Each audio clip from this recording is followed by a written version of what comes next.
C'est dans ce stade mythique de la République démocratique du Congo que l'équipe nationale de la RDC va recevoir celle du Maroc le vendredi 25 mars 2022 dans le cadre du match de barrage comptant pour la Coupe du Monde Qatar 2022. Le stade des Martyrs s'est d'abord appelé stade Kamanyola à l'époque du Zaïre, issu du protocole d'accord du 13 mai 1987 entre la République populaire de la Chine et la République du Zaïre à l'époque. Les travaux de construction ont débuté le 14 octobre 1988 et ont pris fin le 14 octobre 1993. L'inauguration a eu lieu le 14 septembre 1994, à l'issue duquel un match de football comptant pour la Coupe d'Afrique des Nations avait opposé les Léopards du Zaïre à l'époque et l'équipe du Malawi. Construite par les Chinois comme d'autres réalisations prestigieuses du régime de l'époque, cette infrastructure est aujourd'hui le lieu de la ville où se déroulent les rencontres internationales ainsi que de nombreuses autres manifestations à caractère sportif ou culturel. Deuxième enceinte avec la plus grande capacité du continent, il est considéré par de nombreux spécialistes de football comme la cathédrale du football africain, vu sa forme et sa grandeur. Son coût de construction a été d'environ 38 millions de dollars américains. Il a remplacé en tant que stade national le mythique stade Tata Raphaël. En 1997,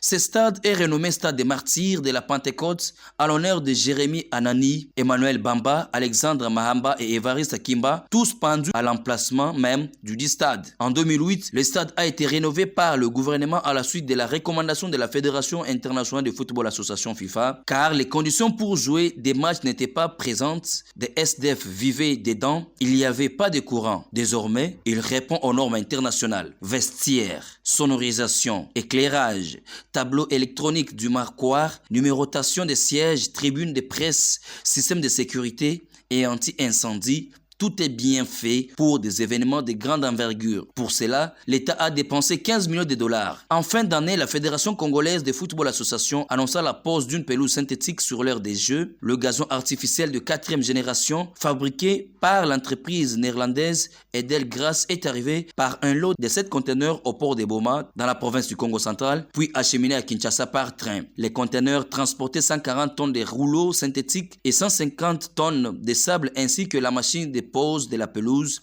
Les travaux furent conduits par une équipe de 4 techniciens, dont 2 Hollandais, un Sud-Africain et un Norvégien. Le stade des Martyrs de Kinshasa en République démocratique du Congo a été autorisé par la Confédération africaine de football pour abriter la rencontre qui opposera les Léopards seniors de la RDC et les Lions d'Atlas du Maroc. Une rencontre prévue le 25 mars prochain. Cette rencontre entre les deux adversaires qui semblent bien se connaître entre dans le cadre du dernier tour de qualification, dit tour des barrages pour les éliminatoires de la zone Afrique de la Coupe du Monde FIFA Qatar 2022. C'est ce qu'a révélé une correspondance de la Confédération africaine de football CAF, envoyée le vendredi 4 février 2022 au secrétaire général de la Fédération congolaise de football association. Mais cette approbation du stade des Martyrs de la Pentecôte par l'instance décisionnelle du football africain n'est que temporairement sous réserve de la poursuite des travaux de mise à niveau et de rénovation. La double confrontation entre les deux équipes pour une place à la plus prestigieuse compétition du football mondial qui se tiendra en décembre 2022 au Qatar aura lieu le 22 mars prochain, le match aller à Kinshasa et le 29